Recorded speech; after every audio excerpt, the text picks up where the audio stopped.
തെറ്റാണെന്ന് അറിഞ്ഞുകൊണ്ട് മനസ്സിലറിയാം അത് ചെയ്യാൻ പാടില്ല. പല സന്ദർഭങ്ങളിലും ഇങ്ങനെ ചെയ്യുന്നവനാണല്ലോ ഞാനെന്ന കുറ്റബോധവും അപകർഷതയും മനസാക്ഷിക്കുത്തുമെല്ലാം നിരന്തരം തൻ്റെ ഉറക്കം കെടുത്തിയിട്ടും തൻ്റെ സമാധാനം നഷ്ടപ്പെടുത്തിയിട്ടും അതുതന്നെ തുടർന്ന് ആവാമല്ലോ, മാറാമല്ലോ, മാറ്റാമല്ലോ എന്നൊക്കെ വിചാരിച്ച് മുന്നോട്ട് പോകുന്നവരും ഒരുപക്ഷെ അത് കണ്ടുപിടിക്കപ്പെടില്ല, തിരിച്ചറിയപ്പെടില്ല, അതിൻ്റെ പേരിലൊന്നും സംഭവിക്കില്ല എന്നൊക്കെ വിചാരിക്കുന്നവർക്ക് ചില സന്ദർഭത്തിൽ ചിലതൊക്കെ സംഭവിക്കും. അങ്ങനെ സംഭവിച്ച് തങ്ങളുടെ വിചാരങ്ങളും കണക്കുകൂട്ടലുകളും തെറ്റുമ്പോഴാണ് ഇനി ഒന്ന് മാറി വന്നാലേ പറ്റൂ എന്ന് പലപ്പോഴും ചിന്തിക്കുക. ചിലർക്കൊക്കെ അത് സംഭവിക്കുന്നത് ഒരുപക്ഷെ മലക്കുൽ മൗത്തിനെ, ആത്മാവിനെ പിടിക്കാൻ മലക്ക് മുന്നിൽ വരുമ്പോഴായിരിക്കും എനിക്കിത് തുടരാൻ ഇനി കഴിയില്ലല്ലോ എന്ന് ചിന്തിക്കുക. അതുകൊണ്ട് എന്നായാലും ഒരു നിലപാട് മാറ്റം നമുക്കുണ്ടാവേണ്ടി വരും.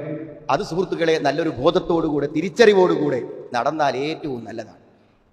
ഏത് തരത്തിലുള്ള തിരിച്ചടികളാണ് ഈ നിയമലംഘനം നടത്തുന്ന ആളുകൾക്ക് അള്ളാഹുവിൻ്റെയും റസൂൽ സല്ലല്ലാഹു അലൈഹി വസല്ലമിൻ്റെയും നിയമങ്ങളെ, സത്യങ്ങളെ, യാഥാർത്ഥ്യങ്ങളെ, ഏറ്റവും നല്ല നിലപാടുകളെ, നന്മകളെ അവഗണിച്ചും തിരസ്കരിച്ചും മുന്നോട്ട് പോകുന്നവർക്ക് എന്തെല്ലാമാണ് വരാനിരിക്കുന്നത്? ഒന്ന് സുഹൃത്തുക്കളെ, പരാജയമാണ്. വിജയമാണ് എല്ലാവരും ആഗ്രഹിക്കുക, പക്ഷെ പരാജയം സംഭവിക്കും. നിലപാടുകളിൽ മാറ്റം വരുമ്പോൾ പരാജയമുണ്ടാകുമെന്നതിന് ചരിത്രത്തിലുള്ള ഏറ്റവും വലിയ ഉദാഹരണമാണ് ഉഹദ് യുദ്ധവും അതേപോലെ തന്നെ ഹുനൈൻ യുദ്ധവും. നാം അറിയണം, മഹാനായ റസൂൽ കരീം സല്ലല്ലാഹു അലൈഹി വസല്ലം സാന്നിധ്യത്തിലാണ് അത് സംഭവിക്കുന്നത് എന്ന് നമ്മൾ ആലോചിക്കും. മലമുകളിൽ നിർത്തിയ ആളുകൾ അവിടെ തന്നെ നിൽക്കണമെന്ന്, ശത്രു ആ വഴി വരാനും ഒരു പരാജയം അവസാന ഘട്ടങ്ങളിലെല്ലാം ഉണ്ടാവാനുമുള്ള സാധ്യത കണ്ടുകൊണ്ട് അവിടെ നിൽക്കാൻ പറഞ്ഞു. അവരവിടെ നിന്നാൽ മതി. ആ പറഞ്ഞതിനെ ന്യായീകരിക്കാനോ അതിനെ ചോദ്യം ചെയ്യാനോ വിശദീകരിക്കാനോ ഒന്നും കൊണ്ട് ആവശ്യമില്ല. പക്ഷെ യുദ്ധം വിജയിക്കുന്ന ഘട്ടത്തിലെത്തി അതിന്റെ യുദ്ധാനന്തര മുതലുകൾ ഒരുമിച്ച് കൂട്ടുന്ന ഘട്ടമെത്തിയപ്പോൾ ഇനി എന്തായാലും ഇവിടെ നിൽക്കേണ്ട ആവശ്യം ഉണ്ടാവില്ല എന്ന് അവരെന്നെ തീരുമാനിച്ചു. അവരിറങ്ങിപ്പോന്നു. എന്തായിരുന്നു സുഹൃത്തുക്കളെ? നബി സല്ലല്ലാഹു അലൈഹി വസല്ലമയുടെ ജീവന് വരെ അവസാന നിമിഷങ്ങളിൽ ഭീഷണി വരുന്ന വലിയൊരു പരാജയം, അതിലുപരി ശത്രുക്കൾക്ക് മുന്നിൽ ഏറ്റവും വലിയൊരു അപമാനം എന്തേ സംഭവിക്കാൻ? നിയമലംഘനം നടത്തുമ്പോൾ അതൊക്കെ വരും. നബി സല്ലല്ലാഹു അലൈഹി വസല്ലം കൂടെ ഉണ്ടായിരിക്കെ തന്നെ സംഭവിച്ചു. അതാണ് പരാജയം എന്ന് പറയുന്നത്. ഹുനൈൻ എന്തേ? ലഖദ് നസറകുമുല്ലാഹു ഫീ മവാത്തിന കതീറ. എത്രയെത്ര സന്ദർഭങ്ങളിൽ അള്ളാഹു നിങ്ങളെ സഹായിച്ചിട്ടുണ്ട്. വയൗമ ഹുനൈൻ, എന്നാൽ ഹുനൈനിൽ കിട്ടിയില്ലല്ലോ സഹായം. എന്തേ സംഭവിച്ചു? ഇത് അഅജബതുകും കതറതുകും, നമ്മൾ ധാരാളമുണ്ടല്ലോ എന്നൊരു തോന്നൽ നിങ്ങളുടെ മനസ്സിൽ വന്നു. എന്തായാലും യുദ്ധമൊന്നും തോറ്റുപോകില്ല, നമ്മളൊക്കെ ഇഷ്ടം പോലെ ആളുകളുണ്ടല്ലോ എന്ന ഒരു അഹങ്കാര ബോധം മനസ്സിന്റെ ഉള്ളിൽ അത്ര മതി. മനസ്സിന്റെ ഒരു രോഗം അത്ര പോലെ. സുഹൃത്തുക്കളെ, എന്തുണ്ടായി? ഫലം തുഗ്നി അൻകും ശൈആ, നിങ്ങൾക്കൊരു പ്രയോജനവും ഉണ്ടായില്ല. ആ പരാജയത്തിന് മുന്നിൽ നിങ്ങൾക്ക് പിടിച്ചു നിൽക്കാനായില്ല. വല്ലാഖത് അലൈക്കുമുൽ അർളു ബിമാ റഹബത്, ഭൂമി എത്ര വിശാലമായിരുന്നു, എന്നാലും നിങ്ങൾക്കത് കുടുസായ പോലെ. ഒരു പ്രതിസന്ധി വരുമ്പോഴുള്ള ആ എടങ്ങേറിന്റെ ഒരു അവസ്ഥ അല്ലാഹു പറയാണ്, വിശാലമായ ഭൂമി കുടുസായി തോന്നുന്ന അവസ്ഥ. സുമ്മ വല്ലൈതും മുദ്ബിരീൻ, പിന്നെ നിങ്ങൾ തിരിഞ്ഞുകൂടി. ആലോചിച്ച് നോക്കൂ, നിങ്ങൾ നബി സ്വല്ലല്ലാഹു അലൈഹി വസല്ലം ഉണ്ടായിരിക്കെ സംഭവിച്ചെങ്കിൽ ഞാനും നിങ്ങളുമൊക്കെ നമ്മുടെ ജീവിതത്തിന്റെ വിജയമാണ് ആഗ്രഹിക്കുന്നെങ്കിൽ സുഹൃത്തുക്കളെ, നിയമലംഘനങ്ങളില്ലാതെ മുന്നോട്ട് പോകും. അത് വ്യക്തി ജീവിതത്തിലും സാമ്പത്തിക ജീവിതത്തിലും എന്ത് കാര്യത്തിലാണെങ്കിലും ഞാൻ ബോധപൂർവം ഒരു നിയമലംഘനം നടത്തില്ലെന്ന് നമ്മൾ ആലോചിച്ചു. ആപത്തുക്കൾ വരുന്ന വിപത്തുക്കൾ പലതും വരുമ്പോൾ നമ്മൾ ആലോചിക്കും, എന്തിപ്പം ഇങ്ങനെ വരാൻ, പെട്ടെന്ന് വരാൻ ഒരു പ്രശ്നമില്ലല്ലോ, ഞാൻ നല്ല ആരോഗ്യമുള്ള ആളായിരുന്നല്ലോ, എനിക്ക് നല്ല ഇൻവെസ്റ്റ്മെന്റ് ഉണ്ടായിരുന്നല്ലോ, ഞാൻ നല്ല ബുദ്ധിയുള്ള ആളായിരുന്നല്ലോ എന്നൊക്കെ പറയും സുഹൃത്ത്. അപ്പൊ എന്താ, എനിക്കൊന്നും വരൂല എന്നാ വിചാരിക്കും. നിയമലംഘനങ്ങൾ നടത്തുന്നുണ്ടോ, മതവിരുദ്ധമായി ജീവിക്കുന്നുണ്ടോ, ഇതിലേതെങ്കിലുമൊക്കെ വരും തിരിച്ചു വരാൻ. വലനുദീഖന്നഹും മിനൽ അദാബിൽ അദ്നാ ദൂനൽ അദാബിൽ അക്ബർ ലഅല്ലഹും യർജിഊൻ. വലനുദീഖന്നഹും, അവരെ നാം അനുഭവിപ്പിക്കുക തന്നെ ചെയ്യും, പരലോകത്തെ ശിക്ഷയെ കൂടാതെ ഇഹലോകത്തെ ചില ശിക്ഷകൾ. എന്തിനാണ്? ലഅല്ലഹും യർജിഊൻ. ഒന്ന് പിടിച്ചിർത്തി നോക്കുക, തിരിച്ചു വന്നാലോ. തോന്നിയാസങ്ങളിൽ മതിമറന്ന് ഒഴുകുന്നവനെ ഒന്ന് തടുത്തു നോക്കുക, ചിലപ്പോൾ തിരിച്ചു വന്നേക്കാന്നാണ്. ചില തെറ്റുകളുണ്ട്, അതിന്റെ ശിക്ഷക പടച്ചോൻ ഇവിടുന്ന് തന്നെ കൊടുക്കും. ചില കാര്യങ്ങൾക്ക് ഇവിടുന്ന് തന്നെ കൊടുക്കും. പരലോകത്ത് പ്രതിഫലം ഒഴിവാക്കി കൊടുത്തിട്ടല്ല, അവിടെയും കൊടുക്കും, പക്ഷെ ഇവിടെയും കൊടുക്കും. കുടുംബ ബന്ധം മുറിക്കൽ. ആലോചിച്ച് നോക്കും നിങ്ങൾ, ചില തെറ്റുകൾക്ക് ഇവിടുന്ന് കൊടുക്കും. ഇന്ന് മനസ്സിലാക്കേണ്ട എന്താ, നമ്മൾ നിലപാടുകൾ മാറ്റാതെ ഇങ്ങനെ പോയാലും കുഴപ്പമുണ്ടാവില്ല എന്ന് വിചാരിച്ച് പോകുമ്പോഴേ എന്തെങ്കിലുമൊക്കെ വന്നിറങ്ങും. അപ്പൊ പിന്നെ മുന്നോട്ട് പോകാൻ കഴിയാത്ത അവസ്ഥ വരും. മൂന്നാമത്തൊന്നും എന്താ അറിയോ സുഹൃത്തുക്കളെ, നമ്മൾ അനുഭവിക്കുന്ന കുറെ അനുഗ്രഹങ്ങൾ, ഇപ്പൊ ശ്വാസം കൂടാൻ വല്ല ബുദ്ധിമുട്ടുണ്ടോ? നമ്മൾ അറിയണ കൂടില്ല. നമ്മുടെ ഹൃദയം മിടിക്കുന്നത് നമ്മൾ ഓർക്കുന്ന പോലുമില്ല. നമ്മുടെ രക്തം ശുദ്ധീകരിക്കപ്പെടുന്നതിനെ കുറിച്ച് നമ്മൾ ചിന്തിക്കുന്ന പോലുമില്ല. അള്ളാഹു 50 കൊല്ലം 60 കൊല്ലമൊക്കെ തന്ന അനുഗ്രഹം ഒന്ന് പിൻവലിച്ചാൽ എന്താ അവസ്ഥ സുഹൃത്തുക്കൾ? അത് പിൻവലിച്ച് വേദന വന്ന് നിസ്സഹായമായി ശ്വാസം കിട്ടാതെ നിൽക്കുമ്പോൾ എന്റെ പോക്കിലും ചില തകരാറൊക്കെ ഉണ്ടായിരുന്നു എന്ന് നമ്മൾ സ്വന്തം പറയും, ആത്മഗതം ചെയ്യും. ചിലതൊക്കെ ഞാൻ മാറ്റേണ്ടതുണ്ടായിരുന്നു എന്ന് പറയും. ഒരു കൂട്ടക്കാർക്ക് അള്ളാഹു കൊടുത്ത അനുഗ്രഹങ്ങൾ അള്ളാഹു പിൻവലിക്കൂല. ആ അനുഗ്രഹങ്ങൾ അള്ളാഹു മാറ്റം വരുത്തില്ല. അവരെ നിലപാട് മാറുമ്പോൾ അള്ളാഹുവിന്റെ തീരുമാനവും മാറുന്നതാണ്. അലീം, അള്ളാഹൊക്കെ കാണൂലേ, അള്ളാഹൊക്കെ അറിയില്ലേ സുഹൃത്തുക്കളെ, നമ്മൾ എന്ത് ചെയ്യണു എന്ന് നമ്മൾ അറിയില്ല. അള്ളാഹു നമുക്ക് അനുഗ്രഹങ്ങൾ വെച്ച് നീട്ടിയിട്ട് ഒരിക്കൽ പോലും ഒരു പ്രതിസന്ധി സാമ്പത്തിക രംഗത്ത് വരാതെ മുന്നോട്ട് പോകുമ്പോൾ ഇതൊക്കെ പടച്ചോൻ എനിക്ക് തന്നുകൊണ്ടിരിക്കുന്നുണ്ട്, അതുകൊണ്ട് ഞാൻ ഇങ്ങനെ ആയാ പറ്റൂല എന്ന് നമ്മൾ ആലോചിക്കട്ടെ. ഒരാൾ തെറ്റിങ്ങനെ ചെയ്തു പോണ്, എന്നാലും അവന് കിട്ടണമൊന്നും മുടങ്ങണില്ല, അവന്റെ ലാഭങ്ങൾ കുറയണില്ല, അവന്റെ വരുമാനങ്ങൾ കുറയണില്ല. അപ്പൊ ഇങ്ങനെയൊക്കെ തോന്നിയാസം ചെയ്തിട്ടും പടച്ചോൻ എനിക്ക് തരുന്ന ഒന്നും കുറക്കുന്നില്ലല്ലോ. ഇവൻ ചെയ്യുന്ന തോന്നിയാസങ്ങളല്ല എന്നതിന് അർത്ഥമില്ല.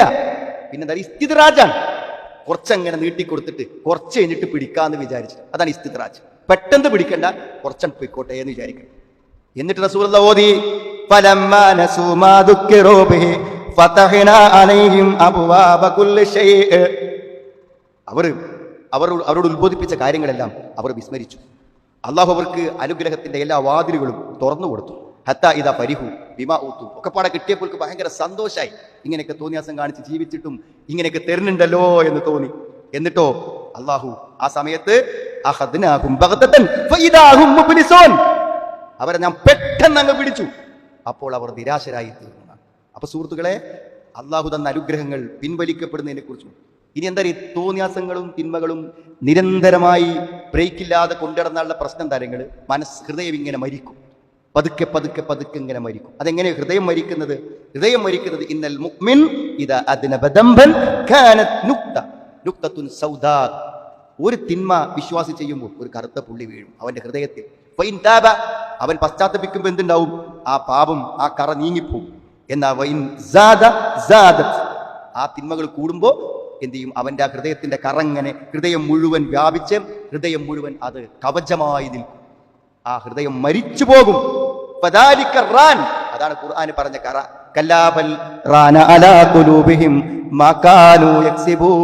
അവർ സമ്പാദിച്ചതിന്റെ ഫലമായി. അപ്പോ കുറച്ചു മാറാന്ന് വിചാരിക്കണം, കുറച്ചു മാറാൻ പറ്റൂല. അപ്പോഴേക്കും മാറേണ്ട ഹൃദയം കറ പിടിച്ച് മരിച്ചു പോയിട്ടുണ്ടായിരിക്കും. മാറാനുള്ള ബോധം തരേണ്ട ഹൃദയം മരിച്ചു പോയാൽ പിന്നെ നന്നാകാൻ പറ്റും. അപ്പൊ സുഹൃത്തുക്കളെ, നീളം പോകുന്നത് നല്ലതല്ല. പിന്നെന്താ അറിയോ, ഒന്ന് പ്രാർത്ഥിച്ച കിട്ടൂലെങ്കിൽ സുഹൃത്തുക്കളെ നമ്മുടെ എല്ലാ പ്രതീക്ഷയും അതോടെ അവസാനിച്ചു. അള്ളാഹ് പറഞ്ഞ തരും, കയ്യിങ്ങനെ ഒന്നിച്ചാൽ അതിനെ കാലിയായി ഞാൻ തിരിച്ചു വിടൂല, അത്ര ഉറപ്പാണ്. അങ്ങനെ പറഞ്ഞ പടച്ചോൻ നമ്മുടെ പ്രാർത്ഥനകൾ നിരാകരിക്കപ്പെട്ടാൽ തീർച്ചയായും അത് വലിയ നഷ്ടമായിരിക്കും സുഹൃത്തുക്കളെ. അത് നമ്മൾ ആലോചിക്കണം. വല തൻഹൗന്ന അനിൽ മുൻകർ വല തഅ്മുറന്ന ബിൽ മഅറൂഫ്, നന്മ കൊണ്ട് കൽപ്പിക്കണം, അതേപോലെ തന്നെ തിന്മകളെ വിരോധിക്കുകയും ചെയ്യട്ടെ. ഔ ലയൂഷിക്കന്നല്ലാഹ് അൻ യബ്അസ അലൈക്കും ഇഖാബൻ, അല്ലെങ്കിൽ അല്ലാഹ് എന്ത് ചെയ്യും? നിങ്ങൾക്ക് ശിക്ഷ അയക്കും. എന്നിട്ട് പറയാണ് തുമ്മ തദ്ഊന, ചെയ്യേണ്ടത് ചെയ്യാതിരുന്നിട്ട് അവസാനം ശിക്ഷ വരുമ്പോൾ അവരോട് നിങ്ങൾ പ്രാർത്ഥിച്ചുകൊണ്ടിരിക്കും. തദ്ഊനഹു ഫലാ യുസ്തജാബു ലക്കും, അപ്പോൾ നിങ്ങൾക്ക് ഉത്തരം കിട്ടൂല. പ്രാർത്ഥിച്ചാൽ ഉത്തരം കിട്ടാത്ത അവസ്ഥ വരുന്നതാണ് സുഹൃത്തുക്കളെ, തിന്മകൾ തുടർന്നു പോയാൽ. മാത്രമല്ല, എന്തൊക്കെ പറഞ്ഞു, അഭിപ്രായ വ്യത്യാസങ്ങളും തർക്കങ്ങളും ഭിന്നതകളും കലാപങ്ങളും, കുടുംബത്തിൽ പ്രശ്നം, വ്യക്തിജീവിതത്തിൽ പ്രശ്നം, സമൂഹത്തിൽ പ്രശ്നം, കൂട്ടായ്മകളിലും സംഘടനകളിലും ഒക്കെ പ്രശ്നം. എന്താ പ്രശ്നം ഉണ്ടാകാൻ കാരണം?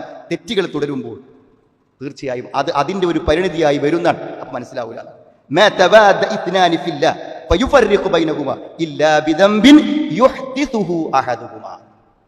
രണ്ടാള് അള്ളാന്റെ പേരിൽ സ്നേഹിച്ചിട്ടുണ്ടെങ്കിൽ ആ സ്നേഹിച്ച രണ്ടാളിൽ ഏതെങ്കിലും ഒരുത്തന്റെ അടുക്കൽ ഒരപാകത സംഭവിച്ചാൽ അവർ തമ്മിൽ എന്ത് ചെയ്യും? പിരിഞ്ഞു പോകും, ഭിന്നിപ്പിലാകും, തർക്കത്തിലാകും, പ്രശ്നത്തിലാകും.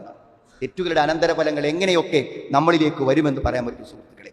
എട്ടാമത്തെ ഒരു കാര്യമായി ഓർമ്മപ്പെടുത്താനുള്ളത്, പൊളിയും. നമ്മൾ നന്മ അങ്ങനെ ചെയ്യുമ്പോൾ ആകാശത്തെ മലക്കുകളിൽ നമ്മൾ നല്ലവരായി അംഗീകരിക്കപ്പെടും. ആകാശത്ത് ലോകത്ത് അംഗീകരിക്കപ്പെടും, നല്ലത് പറയും നമ്മളെ പറ്റി. അപ്പൊ നാട്ടിലുള്ളവർ നമ്മളെ പറ്റി നല്ലത് പറയുന്നതാണ്. ഓ, എന്തൊരു മാന്യൻ, എന്തൊരു നല്ല മനുഷ്യൻ, എവിടെ ചെന്നാലും അയാളെ പറ്റിയുള്ള വർത്താനങ്ങളായിരിക്കും. മാമിൻ അബ്ദിൻ ഇല്ലാ ലഹു സൈത്തുൻ ഫിസ് സമാ ഫഇദാ കാന സൈത്തുഹു ഫിസ് സമാ ഹസനൻ വുദിഅ ഫിൽ അർദ്. ആകാശത്ത് നല്ല പ്രശസ്തി കിട്ടിയാൽ ഭൂമിയിലും അതുണ്ടാകും. എന്ന സുഹൃത്തുക്കളെ, ഈ സ്വകാര്യങ്ങളും തോന്നിയാസങ്ങളും ഒക്കെ ചെയ്ത് ഈ ഈ നല്ല പേരിങ്ങനെ നിലനിന്ന് പോയിക്കോളും, അതിന്റെ മറയിൽ ഇങ്ങനെ ജീവിച്ച് തമ്മാടിത്തം ചെയ്ത് പോകാമെന്ന് വിചാരിക്കുമ്പോൾ പെട്ടെന്ന് അവിടെയുള്ള അംഗീകാരം നഷ്ടപ്പെട്ടു പോകും. പിന്നെ നാട്ടിലൊക്കെ പുറത്തിറങ്ങാൻ പറ്റാത്ത അവസ്ഥയായിരിക്കും അവരുണ്ടായിരിക്കും. അപ്പൊ എന്നെങ്കിലും ഒരിക്കൽ തുണി ഉരിയപ്പെടും എന്ന് തെറ്റുകളിൽ നിരന്തരം പോകുന്നവർ മനസ്സിലാക്കണം എന്നാണ്. അപ്പം മടങ്ങാൻ വിചാരിച്ചിട്ടോ അപ്പം തിരിച്ചു വരാമെന്ന് വിചാരിച്ചിട്ടോ കാര്യം ഉണ്ടായിക്കോളന്നില്ല. മാത്രമല്ല ഇഹലോകത്ത് വലിയ നഷ്ടങ്ങൾ സംഭവിക്കും. എവിടെ നമ്മൾ ഇടപെടുമ്പോഴും അവിടെയൊക്കെ വലിയ നഷ്ടങ്ങൾ വരും.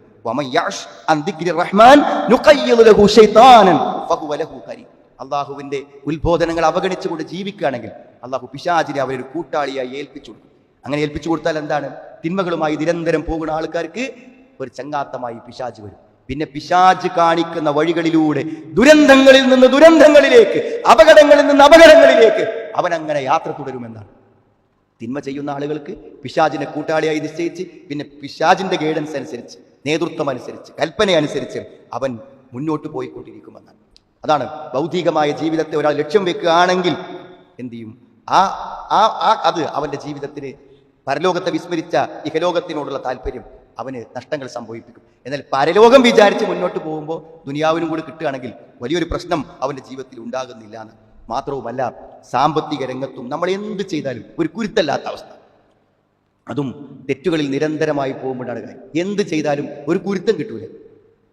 പൈസ ഇങ്ങനെ വരും, പക്ഷേ നിസ്സാരമായി നമ്മളെക്കാളും 1000-1 പണമില്ലാത്തവരും അനുഭവിക്കുന്ന ഒരു സുഖം പണം കൊണ്ട് കിട്ടാതിരിക്കും. ഭക്ഷണം കഴിച്ചിട്ട് വയറ് തരാതിരിക്കുക എന്ന് പറയും. ഭക്ഷണം ഇഷ്ടം പോലെ തിന്നുന്നുണ്ട്, പക്ഷെ വിശപ്പ് മാറുന്നില്ല. ഈ അവസ്ഥ, പണമുണ്ടായിട്ട് പ്രയോജനമില്ല, അധ്വാനിച്ചിട്ട് ഉറക്കല്ലാതെ ഇടങ്ങാറായി ഓടി നാട്ടിലും ഗൾഫിലും ഒക്കെ ഓടിയിട്ടും അവസാനം ഒന്ന് കഷ്ടിച്ച് മുന്നോട്ട് പോകാനുള്ള ഒരവസ്ഥ ഉണ്ടായി കിട്ടില്ല. അതാണ് ബർക്കത്ത് എന്ന് പറയുന്നത്. ഇന്ന ഹാദൽ മാൽ ഖുൽവത്തുൻ ഖദിറ ഫമൻ അഖദഹു ബിത്വീബി നഫ്സിൻ ബൂരിക ലഹു. ഈ സമ്പത്ത് എന്ന് പറയുമ്പോൾ അത് നല്ല പച്ചപ്പുള്ള മധുരമുള്ളതാണ്.